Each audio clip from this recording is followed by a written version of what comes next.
여기 미스터리라는 단어조차 무색하게 만드는 기이한 사건이 하나 있습니다. 보통의 실종 사건은 아이가 어디로 사라졌는가를 쫓습니다. 납치범의 경로를 추적하고 CCTV를 분석하고 목격자를 찾아 헤매죠. 그게 수사의 기본이니까요. 하지만 2010년 3월 멕시코에서 발생한 이 사건은 그 모든 상식을 비웃듯 산산조각 냈습니다. 질문을 바꿔야 합니다. 아이가 어디로 갔는가가 아닙니다. 우리는 도대체 무엇을 보고 있었는가라고 물어야 합니다. 이 장면을 잘 봐주십시오. 실종된 4살 소녀 폴레트의 어머니가 딸을 찾아달라며 방송 인터뷰를 하고 있습니다. 장소는 아이가 사라진 바로 그 방, 아이의 침대 위입니다. 어머니의 표정은 절박합니다. 전 국민이 이 방송을 보며 함께 울었습니다. 기자들도, 경찰도, 심지어 훈련된 탐지견들도 이 방을 수없이 드나들었습니다. 실종 9일차가 될 때까지 이 비좁은 방은 수백 명의 발자국으로 뒤덮였습니다. 그런데 말입니다. 팩트는 잔인했습니다. 9일 뒤 아이는 발견되었습니다. 멀리 떨어진 야산도 유괴범의 은신처도 아니었습니다. 지금 어머니가 깔고 앉아있는 저 매트리스, 취재진이 마이크를 들이대고 형사가 수첩을 적으며 기대어 섰던 저 침대, 바로 그 매트리스와 프레임 사이 불과 15cm의 틈새, 폴레트는 처음부터 그곳에 있었습니다. 이것은 물리적으로 가능한 일일까요? 시신이 부패하는 9일 동안 그 좁은 방 안에서 아무도 냄새를 맡지 못했다는 것이, 훈련된 경찰견이 코앞에 시신을 감지하지 못했다는 것이, 심지어 아이의 부모와 친척들이 그 침대 위에서 잠을 자고 인터뷰를 하고 회의를 했다는 사실이, 상식적으로 납득할 수 없는 이 상황을 두고 수사당국은 역사상 가장 기막힌 사고라고 발표했습니다. 아이가 혼자 틈새에 끼어 숨졌고 우연히 냄새가 밖으로 새어나오지 않았으며 우연히 아무도 그 틈을 보지 못했다는 겁니다. 우연, 그리고 또 우연, 과연 그럴까요? 혹시 우리는 보지 못한 것이 아니라 보지 않기로 했던 것은 아닐까요? 아니면 누군가가 우리가 보지 못하도록 완벽한 마술을 부린 것일까요? 오늘 우리는 멕시코시티의 가장 화려한 부촌, 그 높은 담장 안에서 벌어진 밀실 실종의 진실을 파헤쳐 보려 합니다. 9일간의 숨바꼭질, 그 끝에 기다리고 있는 것은 단순한 비극일까요? 아니면 추악한 연극일까요? 취재 수첩의 첫 페이지를 넘깁니다. 2010년 3월 21일, 모든 것이 평화로워 보였던 그날 밤으로 돌아가 봅니다. 사건의 무대인 멕시코주 우이스킬루칸, 그 중에서도 인터로마스는 선택받은 자들의 도시입니다. 높은 담벼락과 24시간 작동하는 CCTV, 그리고 무장 경비원들이 지키는 이곳은 범죄율 높은 멕시코에서 선격과도 같은 곳입니다. 외부인의 출입이 철저히 통제되는 이 공간에서 사람들은 안전을 보장받는 대신 스스로를 고립시킵니다. 게바라파라 가족이 살던 포르토비타 아파트 역시 그런 곳이었습니다. 아버지 마우리시오와 어머니 리제트, 그리고 2딸, 겉보기엔 부족함 없는 상류층의 전형적인 모습이었습니다. 하지만 이 견고한 성벽 안에는 누구보다 세심한 손길이 필요한 아이가 있었습니다. 둘째 딸 폴레트 게바라파라, 당시 4살, 임신 25, 주 만에 태어난 초미수가였던 폴레트는 발달 장애와 언어 장애를 안고 있었습니다. 혼자서는 옷을 입을 수도 식사를 할 수도 없었습니다.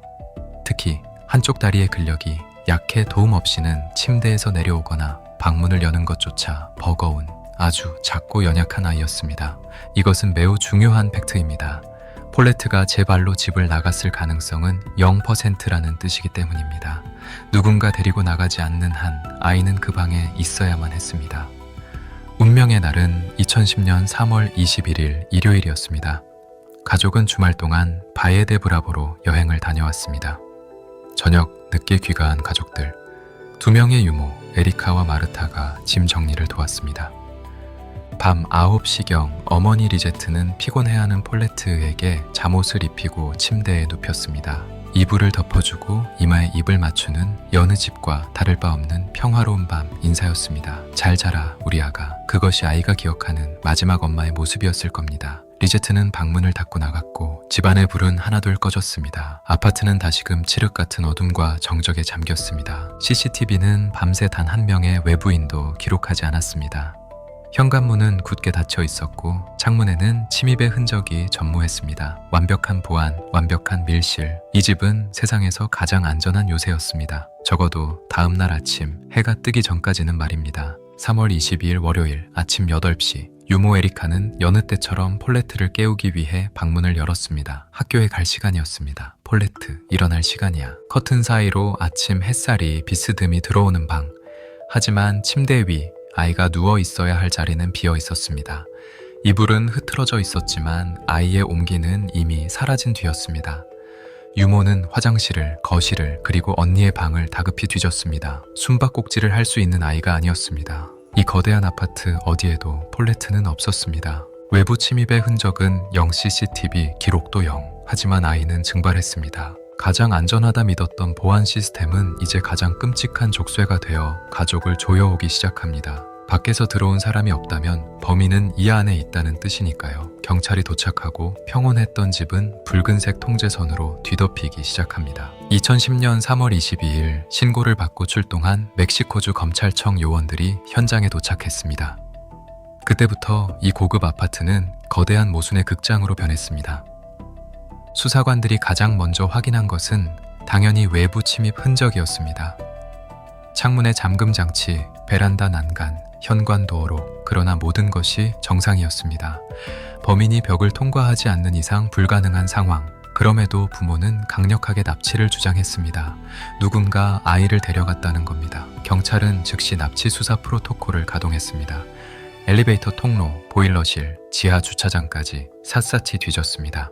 하지만 아이의 머리카락 한 올도 발견되지 않았습니다. 이상한 점은 또 있었습니다. 보통의 유괴 사건이라면 걸려와야 할 전화, 즉 몸값 요구가 없었습니다. 침묵하는 유괴범, 피가 마르는 건 가족뿐이어야 했습니다. 그러나 이 시점에서 사건은 기묘한 방향으로 흐릅니다. 가족들은 경찰의 수사보다 언론 플레이에 집중하는 듯 보였습니다. 거리 곳곳에 대형 광고판이 세워졌고 SNS는 폴레트의 사진으로 뒤덮였습니다. 어머니 리제트는 연일 텔레비전 쇼에 출연해 호소했습니다. 바로 이 지점에서 수사에 가장 치명적인 실책이 발생합니다. 경찰은 이 집을 범죄 현장으로 보존하는 대신 실종수사본부처럼 사용했습니다. 이것이 비극의 핵심입니다. 폴레트의 방은 통제되지 않았습니다. 아이를 찾기 위해 온 친척들, 친구들, 사설탐정들, 그리고 취재진이 신발을 신은 차에 그 방을 드나들었습니다. 그들은 피곤하다며 폴레트의 침대 위에 걸터 앉았고 침대 곁에서 커피를 마셨으며 그 방 화장실을 이용했습니다. 심지어 3월 25일 수색견이 투입되었습니다. 훈련된 탐지견들은 폴레트의 방 구석구석, 옷장 안, 그리고 침대 밑까지 냄새를 맡았습니다. 하지만 개들은 짖지 않았습니다. 아무런 반응도 보이지 않았습니다. 이것은 훗날 가장 큰 미스터리가 됩니다. 정말 냄새가 나지 않았던 걸까요? 아니면 너무 많은 사람의 냄새가 뒤섞여 혼란을 일으킨 걸까요? 수사 5일차, 상황은 급변합니다. 여전히 몸값 요구 전화는 없고 집안은 깨끗했습니다. 수사를 지휘하던 알베르토 바즈바즈 검찰총장은 직감합니다. 이것은 외부인의 소행이 아니다. 그는 가족들을 의심하기 시작했습니다. 특히 어머니 리제트의 태도는 대중의 의구심을 자아냈습니다. 아이를 잃어버린 엄마라고 하기엔 너무나 침착했고 인터뷰 도중 농담을 하거나 미소를 짓는 듯한 모습이 포착되기도 했습니다. 슬픔보다는 방어 기제가 먼저 보이는 태도. 경찰은 전략을 바꿉니다. 피해자였던 가족을 용의자로 전환하고 그들을 신문하기 위해 아파트 내에 도청 장치를 설치합니다. 그리고 3월 29일 가족들을 격리 신문하기 위해 호텔로 이동시킵니다. 주인 잃은 집, 텅 빈 아파트, 그제야 비로소 집은 정적을 되찾았습니다. 가족들이 떠나고 외부인의 발길이 끊긴 그날 밤, 며칠간 억눌려 있던 어떤 냄새가 서서히 아주 은밀하게 피어오르기 시작합니다. 누군가 그 방에 들어갔다면 맡았을, 아니 어쩌면 맡았지만 무시했던 그 부패의 냄새가 말입니다. 가족들이 집을 비우고 격리된 사이 수사당국이 확보한 도청 녹취록은 사건을 더 깊은 미궁 속으로 밀어넣었습니다. 그것은 걱정하는 부모의 대화가 아니었습니다. 서로를 의심하고 알리바이를 맞추며 진실을 은폐하려는 듯한 공범들의 속삭임처럼 들렸습니다. 특히 어머니 리제트가 큰 딸에게 건넨 말, 경찰에게 아무 말도 하지 마라, 그들은 우릴 탓하려고 벼르고 있어라는 내용은 언론에 유출되며 멕시코 전역을 분노로 들끓게 했습니다. 대중은 이미 판결을 내렸습니다. 범인은 엄마다. 부부의 신뢰는 산산조각 났습니다. 아버지 마우리시오는 공개적으로 아내를 의심했습니다. 그는 수사관들에게 아내가 아이를 숨겼을 것이다. 그녀만이 할 수 있는 일이다 라고 진술했습니다. 리제트 역시 남편을 비난했습니다. 가장 가까워야 할 가족이 서로의 목을 겨누는 진흙탕 싸움. 수사는 진실 찾기가 아닌 범인 만들기로 변질되어 갔습니다. 하지만 이 모든 의심을 정면으로 반박하는 결정적인 증인들이 있었습니다. 바로 유모들입니다. 맹세합니다. 제가 그 침대를 정리했습니다. 매트리스 커버를 바꿨고 침대 밑도 확인했습니다. 아이는 절대 거기 없었습니다. 가장 가까이서 아이를 돌봤던 유모들은 일관되게 주장했습니다. 실종 이후 며칠 동안 그들은 그 방에서 잠을 자기도 했고 침대 정리를 위해 매트리스를 들어 올리기도 했다고 말입니다. 만약 아이가 침대 틈새에 끼어 있었다면 침대 정리를 하던 유모들이 몰랐을 리 없습니다. 상식적으로, 물리적으로 불가능합니다. 그들의 증언이 사실이라면 결론은 하나뿐입니다. 누군가 나중에 시신을 가져다 놓았다. 여론은 폭발했습니다. 멕시코 언론은 이것을 상류층의 추악한 스캔들로 규정했습니다. 장애를 가진 아이를 귀찮아한 부모가 살해 후 유기했고 권력을 이용해 수사를 무마하려 한다는 시나리오가 정설처럼 퍼져나갔습니다. 검찰총장 바즈바즈 역시 가족들을 피해자가 아닌 용의자로 구속 수사하겠다고 으름장을 놓았습니다. 3월 30일 사건 발생 9일째. 수사는 막다른 골목에 다다랐습니다. 자백도 결정적 물증도 없었습니다. 결국 검찰은 현장 검증을 다시 하기로 결정합니다. 뭔가 놓친 게 있지 않을까? 아니, 어쩌면 이 미친 퍼즐의 조각이 처음부터 잘못 끼워진 것은 아닐까? 수사관들은 다시 그 방으로 향했습니다.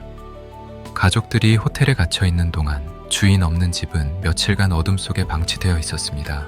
문을 열자 훅 끼쳐오는 냄새, 3단계에서 감지되었던 그 미미했던 악취는 이제 무시할 수 없는 죽음의 향기가 되어 방 안을 가득 채우고 있었습니다. 전기가 나간 탓에 어두컴컴한 방.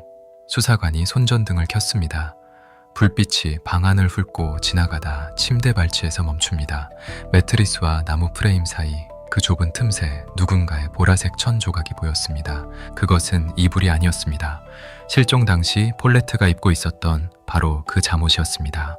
2010년 3월 31일 새벽 전 세계가 숨죽여 지켜보던 실종극은 가장 기괴하고 허무한 결말을 맞이합니다. 경찰이 폴레트를 찾았습니다. 아니, 정확히 말하면 폴레트는 계속 그곳에 있었습니다. 발견 당시 아이의 상태는 충격적이었습니다. 침대 매트리스와 나무 프레임 사이 폭 15cm, 깊이 30cm 정도의 틈새, 폴레트는 그 좁은 공간에 머리를 아래로 박은 채 자신이 덮고 있던 이불에 칭칭 감겨 끼어 있었습니다.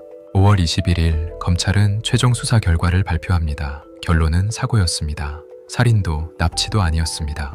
검찰의 시나리오는 이렇습니다. 거동이 불편한 아이가 혼자 침대 위에서 몸을 뒤척이다가 머리부터 틈새로 미끄러져 떨어졌다. 몸이 끼인 상태에서 빠져나오지 못했고 이불이 두껍게 덮여 있어 소리도 냄새도 밖으로 새어나오지 않았다. 이것이 국가기관이 내놓은 과학적 진실이었습니다. 그러나 이 발표는 대중의 분노에 기름을 부었습니다. 과학이라기엔 너무나 많은 마법이 필요했기 때문입니다. 첫째, 후각의 마비입니다. 시신은 발견 당시 부패가 상당히 진행된 상태였습니다. 덥고 습한 3월의 멕시코 날씨, 밀폐된 방. 그런데 9일 동안 그 방에서 잠을 자고 밥을 먹고 수십 명의 기자가 드나들 동안 아무도 시체 썩는 냄새를 맡지 못했다는 것이 의학적으로 설명이 될까요? 심지어 훈련된 탐지견들조차 말입니다. 둘째, 물리학의 무시입니다. 폴레트가 발견된 틈새는 매트리스를 힘주어 들어 올리지 않으면 보이지 않는 공간입니다. 몸무게 15kg 남짓한 걷기도 힘든 4살 아이가 무거운 정형의 과용 매트리스를 스스로 밀어내고 그 틈으로 빠졌다? 그리고 그 위로 이불이 평평하게 다시 덮였다? 이것은 우연이 아니라 기적에 가깝습니다. 셋째, 목격자들의 눈입니다. 유모 에리카는 사건 직후 침대 정리를 위해 매트리스를 들어 올렸다고 증언했습니다. 그녀의 눈은 장식품이었을까요? 어머니 리제트는 시신이 있는 침대 위에 엉덩이를 깔고 앉아 인터뷰를 했습니다. 그녀는 정말 아무런 굴곡도 이물감도 느끼지 못했을까요? 대중은 의심했습니다. 시신은 처음부터 거기 있었던 게 아니다. 가족들이 호텔로 격리된 그 며칠 사이 누군가 시신을 다시 가져다 놓은 것 아니냐는 시신 유기 조작설이 들불처럼 번졌습니다. 실제로 시신 발견 며칠 전 침대보가 바뀌어 있거나 인형의 위치가 변했다는 네티즌 수사대의 분석이 쏟아져 나왔습니다. 하지만 부검 결과는 요지부동이었습니다. 타살 흔적 없음, 약물 반응 없음, 성폭행, 흔적 없음. 오직 아이가 먹은 마지막 식사만이 위장에 남아 있었습니다. 검찰은 이 모든 의혹을 뒤로하고 사건을 단순 사고사로 종결지었습니다. 살인 용의자로 몰렸던 부모는 혐의를 벗고 석방되었습니다. 어머니 리제트는 장례식에 참석조차 하지 못할 정도로 여론의 문매를 맞았지만 법적으로는 자유의 몸이 되었습니다. 진실은 묻혔습니다. 15cm의 틈새가 아이를 삼켰다는 그 결론만이 공식 기록으로 남았습니다. 하지만 우리는 알고 있습니다. 그 좁은 틈새보다 더 깊고 어두운 구멍이 이 사건의 중심에 뚫려 있다는 것을. 이제 마지막 단계로 넘어갑니다. 사건은 끝났지만 질문은 끝나지 않았습니다. 이 비극적인 사고 혹은 완벽한 연극이 우리에게 남긴 것은 무엇일까요? 폴레트 게바라 파라 사망 사건. 공식적으로는 불의의 사고로 기록된 이 비극은 멕시코 사회에 지울 수 없는 트라우마를 남겼습니다. 사건 종결 직후 수사를 지휘했던 알베르토 바즈바즈 검찰총장은 사임했습니다. 수사 과정의 불신을 초래한 책임을 지겠다는 것이 이유였지만 대중은 그것을 꼬리 자르기라고 불렀습니다. 무능한 공권력이 보여준 최악의 퍼포먼스에 대한 대가치고는 너무나 가벼운 퇴장이었습니다. 가족들은 어떻게 되었을까요? 가장 의심받았던 부모 마우리시오와 리제트는 이 사건 이후 이혼했습니다. 그들은 서로를 탓하며 갈라섰고 각자의 삶으로 돌아갔습니다. 어머니 리제트는 훗날 자신의 억울함을 토로하는 책을 출간하려 했지만 싸늘한 여론에 부딪혀야 했습니다. 그녀는 법적으로 무죄였지만 대중의 법정에서는 영원히 유죄였습니다. 이 사건이 우리에게 남긴 가장 뼈아픈 질문은 범인이 누구인가가 아닙니다. 우리는 과연 무엇을 보고 있었는가입니다. 4살, 혼자서는 걷지도 못하는 장애를 가진 아이. 폴레트는 살아있을 때도 유모의 손길 없이는 보이지 않는 존재였고 죽어서도 가장 가까운 가족들의 눈에 띄지 않는 존재였습니다. 수많은 어른들이 그 방을 드나들고 그 침대 위에서 아이를 찾아달라고 외칠 때조차 폴레트는 그들의 엉덩이 및 차가운 틈새에서 침묵하고 있었습니다. 어쩌면 그 15cm의 틈새는 우리 사회가 약자를 대하는 관심의 사각지대를 물리적으로 형상화한 것일지도 모릅니다. 너무 가까이 있어서 오히려 보지 못하는, 아니 보려 하지 않는 무관심의 영역 말입니다. 멕시코의 한 범죄학자는 이렇게 말했습니다. 폴레트 사건은 멕시코의 축소판이다. 돈과 권력이 있으면 진실도 시나리오처럼 쓸 수 있는 나라, 그 속에서 약자는 소리 없이 사라진다. 진실은 저 높은 담장 안, 굳게 닫힌 아파트 방 안에 영원히 갇혔습니다. 완벽한 밀실은 외부의 침입을 막기 위해서가 아니라 내부의 추악함을 감추기 위해 존재했던 것은 아닐까요? 마지막으로 폴레트의 명복을 빕니다. 그곳에서는 좁고 어두운 틈새가 아닌 넓고 따뜻한 곳에서 마음껏 뛰어놀기를. 지금까지 미스테리 사건 사고였습니다.